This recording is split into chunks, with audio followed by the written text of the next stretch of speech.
Yo, still bills. What's the deal, man? Yo, it's Tuesday. You dig? We got a short week due to New Year's Eve being New Year's being yesterday.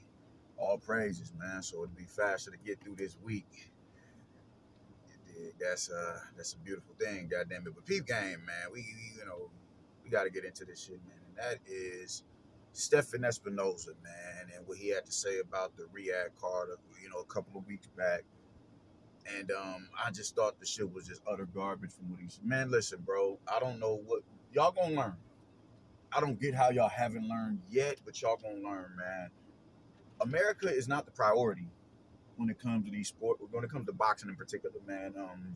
Our over marination, the culture that we've created over here with over marinating fights, and you dig, going out there and expecting a certain astronomical price point to get motherfuckers in the ring and shit.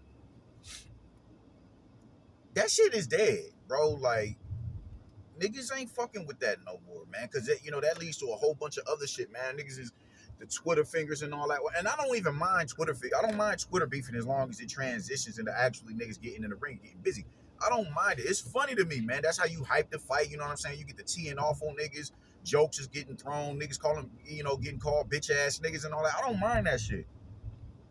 But when it gets to the point where you're doing more of this than this and trying to push for for y'all niggas to brawl out, that's when it gets to be problematic, man. Shakur Stevenson is online like, hey, yo, man, bring me Navarrete. Bring me that. I need that work. I need that drama. I fuck with that. But other than that, look, Tank is a nigga who would get online and get to calling niggas out and shit and won't fight none of them, bro. You dig?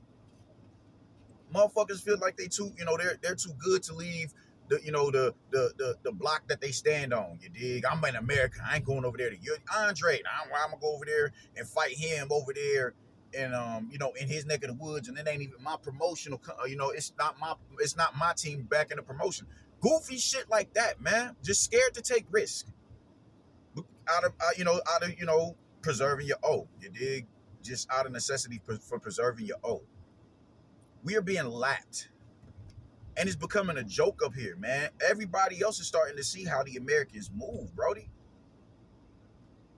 And they like, all right, bro. Like, all right, well, y'all doing that bullshit over here. What we gonna do over here in the UK, we gonna fight our domestic level talent over here. And in the process of us doing that shit, fighting the rivals who's hot right now, we're gonna start upping our game. You dig? We're gonna eventually get to a level where it's like, yo, we can't be denied. Look at what the Australians are doing. The Japanese, bro. Talent is being cultivated in all other land masses, and America is still up here with our head up our ass like it's still the 80s and the 90s and the 70s and the 60s and shit. Y'all are playing yourself. So for Stephan Espinoza to talk about you didn't pander to the American crowd or whatever, man, you missed out on the opportunity. Who the fuck said we was trying to do that anyway? Like the sun just sets on y'all ass. Nah, bro. And I'm saying y'all as if I'm not an American. I'm a black American. But y'all just really got the game fucked up, bro. And how dare you, of all people, get to talking that bullshit when you are no longer a Showtime employee? Y'all managed to run that brand into the ground after three and a half decades. My lifespan. My entire lifespan, that shit got ran into the ground up under your leadership. Under you and Al Heyman's leadership. And you gonna sit here and talk down on niggas with drag amounts of money? All the little bullshit games y'all play, we still don't know what the Gervonta Davis numbers look like when he fought Rolly Romero, or Isaac Cruz, or Hector Luis Garcia. We don't know what the numbers look like, bro. We ain't got a clue. We clueless. We still trying to find out. And you up here talking about a missed out opportunity. It was what, 3 Americans on the card? Both of them lost. And I don't even know if Jarrell Miller could be classified as a a North American. He's Belizean. I don't know if he was born in Belize or what, but I know his parents are, I think his mom's is Belizean. So can we even, he's technically an American. He's a Central American. But when you think American, you thinking, especially black Americans, you thinking North America. Wilder went over there and got crashed. And you talking about missing opportunities on expanding the motherfucker, gaining the, garnering the attention of the American fan base. Y'all got the game so fucked up to the point where y'all don't realize when y'all are getting lapped. Y'all are getting lapped. The standout talent in America, Bud, Devin Haney, Shakur Stevenson.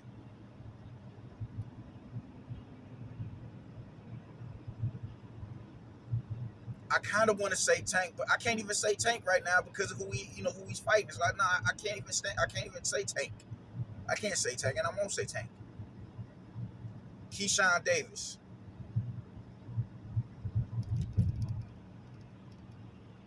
Jared Anderson.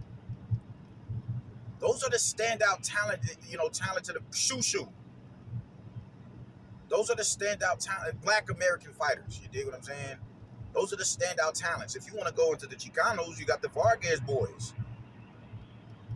You got Xander Zayas, the Puerto Rican lineage. You got Richardson Hitchens. He's Haitian. So we definitely have talented fighters, but to the degree of which we could go, like how it was in the 90s, where every division was rich of Black American talent, Black American talent, Chicano Americans, Chicano talent, Puerto Rican American talent, bro. It's not like that no more. And y'all got the nerve to still walk around with y'all nose in the air at all these foreigners, dog. You can't do that. You dig what I'm saying? Like, he like for him, it was something about like what did he say? Just we'd have had to compete with it. You missed out on the opportunity. Like that y'all set the card at the wrong time. Y'all have been competing with American football and this and that. And listen, boxing is not even in a position to compete with these other sports because niggas don't follow it like that because of the antics that motherfuckers play in this sport within the confines of the sport. So hell no, you can't. Boxing can't stand in front of no football. You think niggas is football, boxing is priority over football, basketball, baseball, soccer? You wildin' if you think that. You wildin' if you think that. Boxing is second fiddle to all of them sports. And you talking about some goddamn the time zones or whatever. Man, fuck out of it. Or missed out on opportunity because when you do your fight, fuck out of here, bro. Like y'all mindset, y'all perception of reality is warped. Completely warped. It's really warped when you got a motherfucker real life with the nerve and audacity to come on here and talk about missed opportunities and all that, bro. As if all the opportunities that you missed with your fighters over there, with Showtime Boxing, all the opportunities missed over there, we really doing that? Missed opportunity, Tevin Farmer and Tank Lomachenko, Wilder Joshua, Charlo Canelo, and now he begging for a Canelo fight. Unification match for David Benavidez and Caleb Plant, Jared Hurd and Jermell, Laura Charlo, either one of them, because he's been calling both of them out for years, bro. Like, what are we doing here? You don't get to talk about missed opportunities because all those missed opportunities led to you motherfuckers getting your ship sinking, plummeting, putting everything behind paywalls, man. All of the gains that you could get, that all of the marketing that you could have put behind your fighters, you missed out on because you thought every anyways ass fights belong behind the paywall. You went out and you gonna sit here and tell somebody about a missed opportunity, nigga. You was wow. Nerve and audacity. So you're not in no position to talk to nobody about no missed opportunities, man. Especially when you talk about motherfuckers who, I'm sure that card was well over $1 million card, $100 million card. All the money that went into that card. All of the fights on that card were headliners. Bivol is a headliner. Only fight that wouldn't have been a hand. No, I'll take that back. Aget Kabiel versus Erslanbek Makhmudov. I don't think that would have been a headliner, and I don't think Frank Sanchez versus Junior Fa would have been a headliner. All them other fights would have been headliners. Wilder Parker, that's a headliner. Jarrell Miller, Daniel Dubois, that's a headliner. Jai Opetaia versus Elizoro, that's a headliner. All those other fights are headliners, dog. And they all up under one card because motherfuckers rely. Yo, even Joshua at a point in time was like, man, listen, all right, cool. Well, I'll fight Deontay Wilder on the undercard to Tyson Fury and Usyk. I'll do that. I'll do that.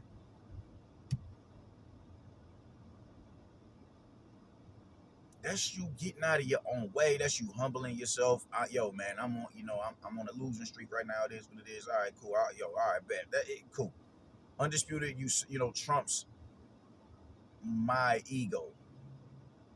So yeah, y'all run that shit. We've been waiting for this shit for well over 2 decades. Y'all line that shit up. Humility, man, humbleness. The meek shall inherit the earth. Ain't that in the good book that a lot of you niggas follow? So nah, man, you're not in no position to talk about missed out opportunities, my nigga. You not. Because the PBC is a missed opportunity in itself. Fuck out of here. Fuck out of here. Charlo and Andre, another missed opportunity. And you want to talk about them motherfuckers throwing on a colossal card. That's probably the most stacked card in the history of the sport. And it was a success. I don't know. And honestly, I don't think they gave a fuck about the numbers that they did. I don't think they gave a fuck because I still ain't heard shit about the numbers that they did. I don't think they gave a fuck about. I just think their goal was to make a splash in the sport, and they're doing that. And they just got Bivol to sign the contract for the undisputed title match for the light heavyweight undisputed crown, bro. Like, they are making moves. They are making moves. It's a new player in the game with drag out money. And you talking about a missed opportunity, Brody. You are a delusional human being, bro. Because they didn't pander to the Americans. We're becoming the laughing stock of the sport, and y'all refuse to acknowledge that, bro. We is not what we was. And the sooner y'all realize that, the sooner y'all can start making changes to rectify that, and we can move on. Talking just that shit is just nerve and audacity, man. A missed opportunity for some Saudis who's trying to make a splash in the sport and compensated everybody properly. Wilder left y'all flagship to go over there and get money with them niggas. And I can only imagine the bank account the check that went into his bank account. All the press that they flying out there man, get the fuck out of here, man. You got man, y'all got some. Get your heads out of y'all asses, America. We not what we was. We not what we was. The sooner y'all realize that, the better. The sooner y'all realize that, the better. Got some nerve talking about fucking missed opportunities, bro. That is blowing me. We missed out on a missed opportunity. A PBC constituent talking about a missed opportunity. Sheesh. Them niggas be making my head hurt. Them niggas be making my head hurt, Brody. The PBC, missed opportunity. Stephan Espinoza missed opportunity. You gotta be, what? You wildin', bro. A missed opportunity. Because we didn't prioritize America. If America ain't there, it ain't about nothing. If you don't garner the attention of the Americans, man, listen, bro. When fighters lose they O up here, and as soon as they lose they O, they become obsolete. I was arguing with somebody about that a few weeks ago, talking about this is the biggest boxing market over here. I'm like, dog, do you not realize? Not Wilder. Joshua and White have been knocked out, and they fight their second fight. Their rematch sold out hours after them tickets went on sale. Amir Khan and Kell Brook, multiple knockout losses. Matter of fact, their careers were completely derailed because of the brutal stoppages that they suffered at the hands of Canelo and Golovkin. As soon as their fight was announced that they was, yo, that's a rivalry right there. We own that. Tickets sold out in minutes. You think the American fan base would do that for two fighters with multiple knockout losses? Pause.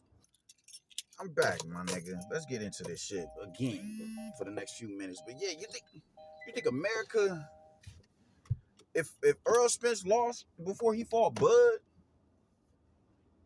you think that fight would have been, or Bud lost before he fought Earl? You think that fight would have been